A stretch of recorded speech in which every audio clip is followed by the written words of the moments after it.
Départementale 2021, bonjour. Aujourd'hui, je suis avec Sylvie Bergerot, bonjour. Bonjour. Jean-Luc Delcouech, bonjour. Donc, vous êtes conseillère municipale à Saubion. Oui. Vous tenez beaucoup à dire « je travaille toujours » parce que c'est important de travailler pour garder un contact. Pourquoi vous tenez justement à bien le dire? Alors déjà d'une part, je dis que je suis enseignante en sciences économiques et sociales. Effectivement, pour moi c'est très important. J'ai voulu absolument garder mon métier pour être en contact avec la population, avec les jeunes. C'est une passion, donc j'ai voulu garder cette passion en même temps que d'être élue. Voilà. Alors vous êtes conseillère départementale sortant et vous repostulez au même mandat. Je vous demanderai pourquoi après qu'on ait présenté M.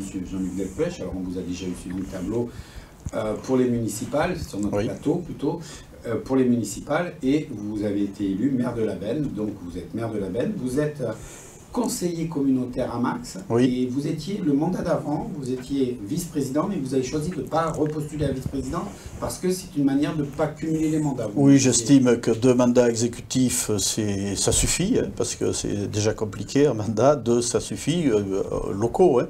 Et effectivement, je pense que c'est mieux pour pouvoir s'occuper pleinement à la fois de notre rôle de conseiller départemental et de mon rôle de maire où je suis très très bien entouré, comme vous le savez. Donc vous vous présentez sur le canton de Pays-Tirocé, un canton qui est très prisé puisqu'il y a 7 listes dessus. Vous êtes les Landes avec vous, c'est-à-dire la majorité sortante du département. C'est vous qui venez de diriger le département. Donc rapidement, en quelques mots, je présume que 6 ans entre guillemets au pouvoir, vous êtes content de votre bilan? Vous pensez que vous avez fait du bon boulot? Ah oui, tout à fait. Enfin, évidemment, nous avons été présents, nous avons mené des dossiers, nous avons été innovants, protecteurs, solidaires avec l'ensemble des Landaises et des Landais. Nous avons été réactifs au moment de la crise du Covid. Et évidemment, je pense que les Landais ont pu s'en rendre compte, à la fois dans la distribution des masques, à la fois dans nos présences aussi par rapport à la vaccination.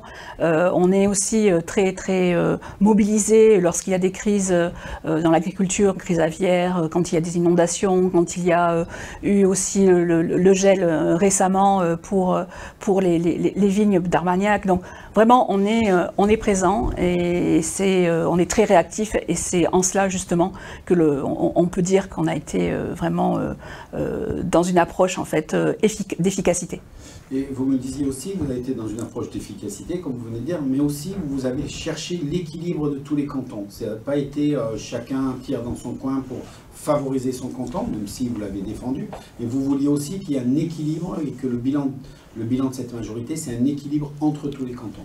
C'est le but d'un département, c'est d'équilibrer effectivement. On a une particularité dans les Landes qui est bien connue, le littoral et l'intérieur, et sans cesse on a, lorsqu'on prend des décisions, ce souci de l'équilibre, de partager ce que nous donnons sur le département.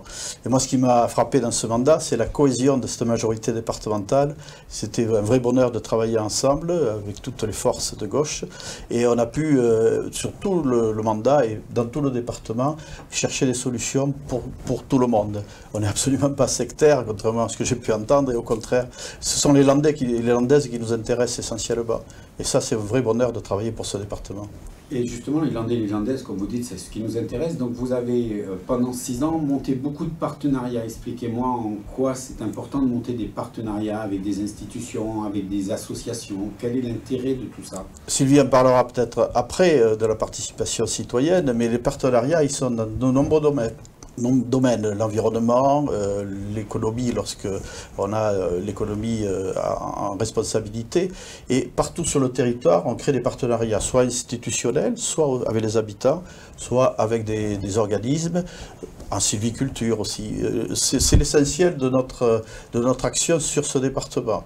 On ne fait rien d'imposé, on va sur le terrain, on discute avec les gens, on fait remonter les problématiques, et on est entouré évidemment de directions qui travaillent et qui nous préparent les dossiers, toujours en partenariat avec les acteurs du terrain.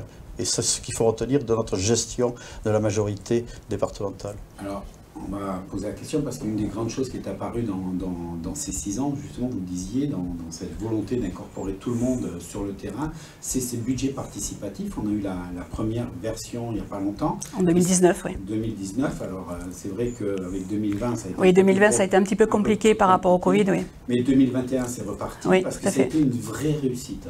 Ah oui, tout à fait, ça a été une vraie réussite. Bon, déjà, le budget participatif citoyen, au niveau des Landes, il faut savoir en fait qu'on a été le 2e département de France à lancer un budget participatif, puisque le premier c'était le Gers.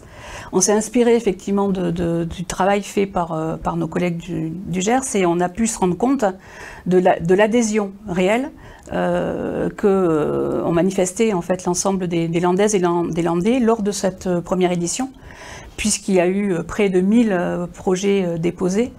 Alors évidemment, quand c'est un premier, souvent c'est un petit peu compliqué parce que il faut caler, hein, qu'est-ce qu'on attend en fait d'une idée, etc. Donc il n'y a eu que 350 idées réellement qui ont été ensuite soumises au vote. Mais c'est vrai que c'est essentiel de voir en fait que l'intelligence, la créativité vient en fait des territoires et vient de la population. Et c'est en cela que cette participation citoyenne, elle est importante parce qu'elle permet déjà d'une part de faire en sorte que les citoyens soient vraiment à l'origine de projets sur leur territoire, et en plus pour nous, élus, ça nous permet aussi d'enrichir nos politiques, c'est-à-dire d'avoir un retour en fait de ce que souhaite la population, je dirais en dehors des périodes électorales. Donc ça c'est vraiment essentiel. Ça a tellement été un succès que je m'adresse un peu plus aux maires qu'aux conseillers départementaux. Beaucoup d'élus, beaucoup de maires ont repris l'idée au niveau des communes. On a beaucoup de communes qui ont fait ça. Ouais. C'est exact, c'est un Saint-Tyros notamment, la benne dès cette année, d'autres. Et c'est pour ça aussi que le département montre un petit peu la voie à suivre. Et ça a été fait, je crois qu'on va être obligé, Sylvie va être obligé d'aller un peu sur les territoires à nouveau, encore, pour expliquer. Ça fait partie aussi de notre mission, c'est d'accompagner, je disais tout à l'heure, en partenariat, il faut accompagner les collectivités qui le demandent, et je crois qu'elles sont toutes demanderesses de cet accompagnement. Vous disiez que vous étiez innovant, et que beaucoup de vos idées même sont reprises souvent au niveau national. Ça, c'est une fierté? Ah, tout à fait. Bon, il y a quand même 2 exemples, je dirais, vraiment emblématiques. Hein, la télé-alarme. Bon, là, vraiment, la télé-alarme, aujourd'hui, plus personne ne se pose la question d'où est venue cette idée. Pour autant, à l'origine, c'est les Landes. Hein. De la même façon, on est aussi innovant au niveau éducation, par exemple, avec un collégien, un ordinateur portable. Alors, on a eu le village Alzheimer, évidemment, sur ce mandat, qui est vraiment, en fait, particulièrement innovant, avec les 2 faces, hein, c'est-à-dire à la fois la recherche, mais aussi tout ce qui concerne donc l'accompagnement et, je dirais, la vie au quotidien des villageois.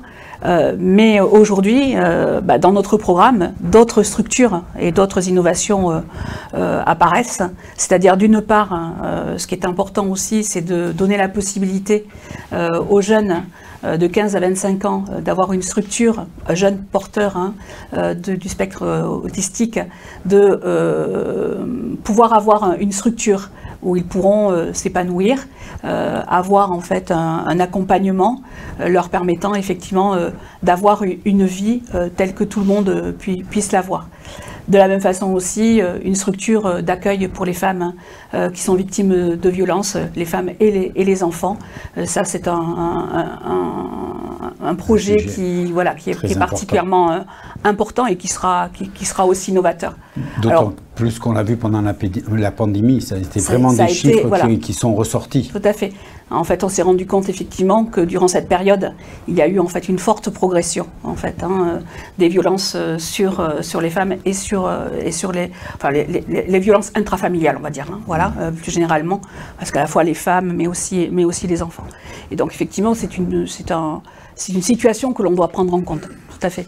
Et dans l'innovation aussi, vous me disiez qu'on a vu apparaître toujours pendant la pandémie ce besoin de circuits courts. Ça a été vraiment quelque chose, les gens, on s'aperçoit qu'ils ont envie de manger bon. Les circuits courts ont explosé. Et là aussi, vous voulez retravailler dessus parce que vous vous dites qu'il faut qu'on continue et qu'on aille plus loin dans cette idée-là. Oui, tout à fait. Déjà, effectivement, le département a intégré et a élaboré un plan, en fait, permettant d'accéder à l'alimentation, permettant, en fait, effectivement, de développer les circuits courts, et en particulier avec la création d'espaces tests agricoles landais, qui ont déjà été faits, puisqu'il y en a déjà 2 qui ont été créés, un pas sur notre canton, sur le canton d'à côté, Cassès, mais sinon, globalement, effectivement, ce qu'on peut voir, c'est qu'il y a une réelle volonté de maraîchage, et donc, effectivement, de proximité. En même temps, ces produits existent, il faut que ces produits aillent vers et correspondent aussi à la demande, et donc ce qui est souhaité aussi, et ce qu'on souhaite développer, c'est des légumeries permettant effectivement ensuite de plus facilement diffuser ces produits dans la restauration collective, que ce soit les collèges, que ce soit les EHPAD, que ce soit en fait les écoles. Une légumerie d'ailleurs sur notre canton, il y a un projet et lié aussi à AgriLocal qui est, tout à fait. Une plateforme très intéressante pour justement valoriser ces circuits courts et les producteurs. Alors, qualité, on vient de parler de qualité, et toute l'agriculture, elle a un produit de base, quoi qu'on fasse, naturel, qui est l'eau. Et là, vous dites, attention, il faut qu'on surveille l'eau, il faut qu'on travaille l'eau du début à la fin. Expliquez-moi quelle est la philosophie que vous voulez vraiment considérer qui soit primordiale. Il ne faut pas, ça fait des années depuis la décentralisation que le département des Landes gère, surveille la qualité et la quantité de l'eau, de la ressource à l'eau. D'ailleurs, prochainement, non pas prochainement, on vient de réaliser un forage de reconnaissance de 500 mètres de profondeur à Metz, pas loin d'ici, pour justement sécuriser l'alimentation en eau. Ça fait longtemps que le département travaille là-dessus. Mais après, il y a la distribution et l'assainissement. Et vous le savez bien, la gestion publique de l'eau, bien commun de l'humanité, est particulièrement surveillée par le département des Landes. Je crois à la grande satisfaction de tous. On assure des financements conséquents pour la distribution en eau, pour l'assainissement, les stations d'épuration.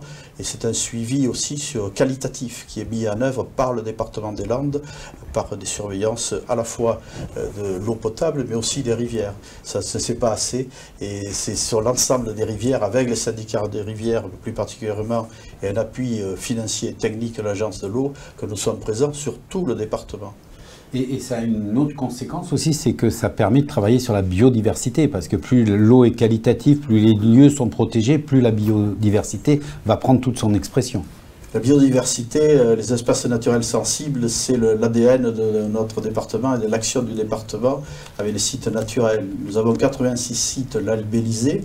Là aussi, j'ai parlé tout à l'heure de partenariat, on ne fait rien sans les acteurs du territoire, qu'ils soient propriétaires, qu'ils soient forestiers, qu'ils soient communes, qui nous sollicitent.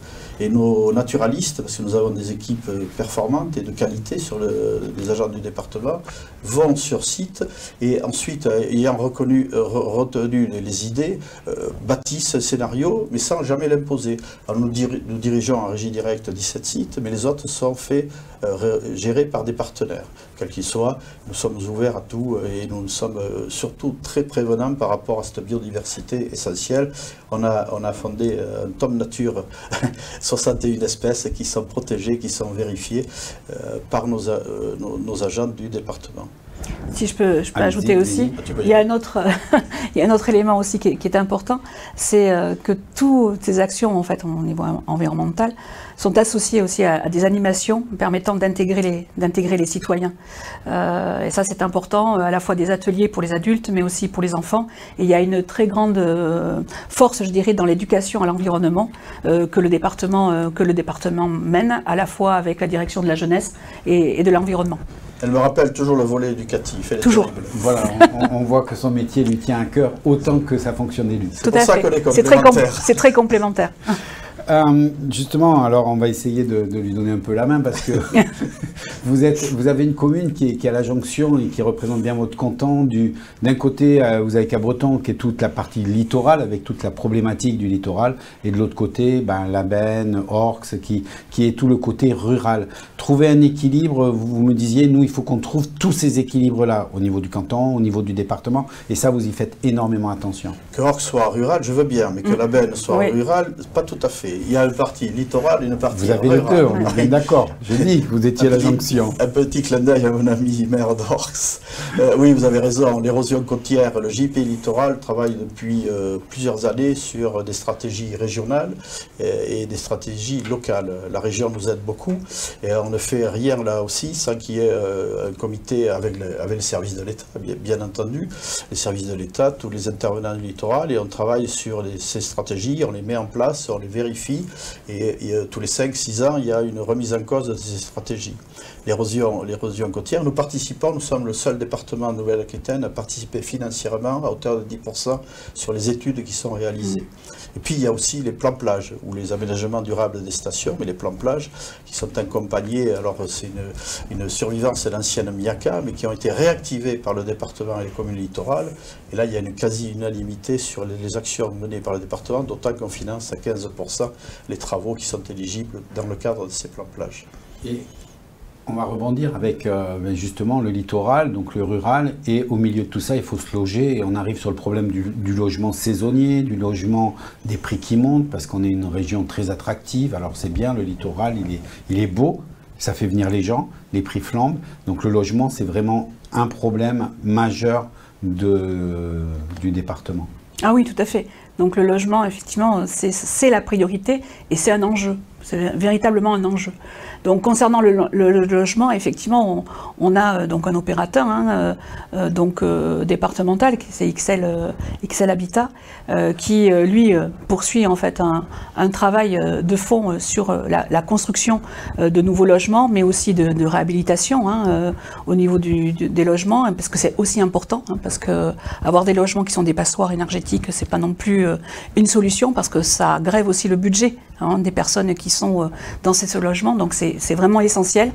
Bon, évidemment, il y a une pression qui est très très forte sur notre canton en particulier, mais effectivement, il y a des systèmes qui permettent de pouvoir permettre que les communes puissent réserver des terrains pour justement en fait avoir la possibilité de construire des logements. Bon, et après, il y a de nouvelles initiatives, comme le bail réel solidaire, par exemple, voilà.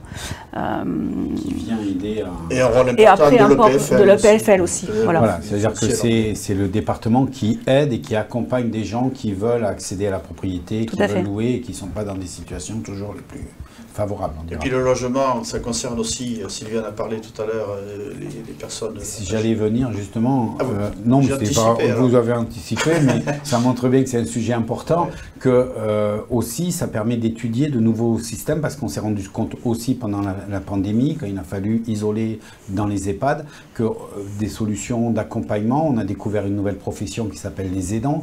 C'est pas une profession justement, mais on s'aperçoit que c'est quasiment une profession dans les faits. Donc ça aussi, vous avez des idées sur ce mandat-là pour trouver des jonctions et un meilleur fonctionnement? Alors sur les résidences autonomie, je laisserai Sylvie parler. Oui. Sur les résidences autonomie, on n'a pas attendu, contrairement à ce que j'ai pu entendre. Il y a eu un premier plan de 500 logements résidence autonomie, un nouvel appel à projet de 300. Alors j'en parle d'autant plus facilement qu'on a parcouru notre canton, bien évidemment, et qu'il y a 4-5 projets qui sont en train de naître dans les petites communes et dans les communes un peu plus importantes, mais dans les petites communes, des résidences autonomie. Je rebondis sur ce qu'on a dit au début. Le nouveau plan, l'appel à projet, prévoit pour les gens qui ont des troubles autistiques 4-5 logements en pourcentage de 10 à 15% réservés aux personnes adultes ayant des troubles autistiques. Et ça répond à un réel besoin entre justement le domicile, on nous a dit dans le territoire des fermes un petit peu plus grandes où on se retrouve seul, et l'EHPAD dont Sylvie va parler maintenant très certainement. Voilà. Oui, donc au niveau des EHPAD, effectivement, nous, on a lancé un dispositif qui, vous le savez, est le plan Bien Vieillir, où tout a été fait en fait pour faire en sorte d'améliorer le taux d'encadrement, puisqu'il y a eu des créations de postes au sein des EHPAD pour augmenter le taux d'encadrement, qui était déjà très disons, qui était déjà au-dessus de très largement des taux d'encadrement des autres départements. Et donc, on a encore amélioré ce taux d'encadrement, donc qui se rapproche effectivement de la nécessité, en fait, que l'on peut imaginer dans ce cadre de dispositif. Alors, je suis vice-président d'un conseil d'administration, non pas d'un EHPAD, qui n'est pas seulement un EHPAD, l'Institut Elio-Marin, qui est bien connu à la Benne. Et lors du dernier conseil d'administration, il a été dit que le département avait beaucoup aidé à la fois l'ensemble des EHPAD et cet Institut Elio-Marin, et beaucoup de remerciements sur l'effort qui a été fait, pas qu'au moment du Covid, mais pour l'avenir également. Alors, on arrive à la fin de cet entretien. Juste avant de le finir, on va quand même parler, on a parlé rapidement du budget participatif au niveau landais, mais vous me faisiez souligner, et je pense que c'est important de dire que le canton en a eu des effets plus que positifs, puisqu'il y a eu 4 projets qui ont été soutenus. 4 projets lauréats. Donc, dans notre canton. 4 projets, dont donc 3 sont des projets que l'on pourrait qualifier de solidaires, et un projet environnemental. Donc, ce qui a montré effectivement l'engouement de l'ensemble en fait. Voilà. Vous parliez justement de la solidarité, et là dans les projets il y a le comité des nouvelles solidarités. Qu'est-ce que vous entendez par ça? Qu'est-ce qui va se passer? Alors, lors du Covid, une réflexion a été portée de savoir en fait comment apporter des réponses les plus adaptées.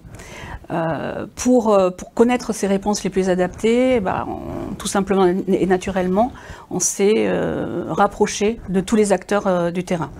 Donc les associations qui est caritatives, que ce soit toutes les structures en fait qui participent de près ou de loin, je dirais, au quotidien des Landaises, des Landais. Donc a été créé ce comité de Nouvelle Solidarité. Ils ont travaillé ensemble, il y a eu des échanges, des pistes d'amélioration en fait, de nos politiques en matière de solidarité ont été évoquées, et d'ailleurs certaines de ces mesures, un certain nombre de ces mesures sont rentrées dans le budget 2021.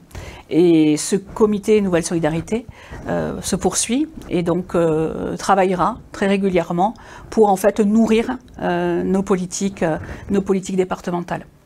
Très bien. Merci beaucoup d'avoir pris le temps de venir. On arrive à la fin de cet entretien. Je sais que vous auriez encore plein de choses à dire parce que les fiches sont très remplies. Il y a plein de choses à dire encore. Mais on reviendra. Vous reviendrez, ça sera avec plaisir qu'on vous accueillera.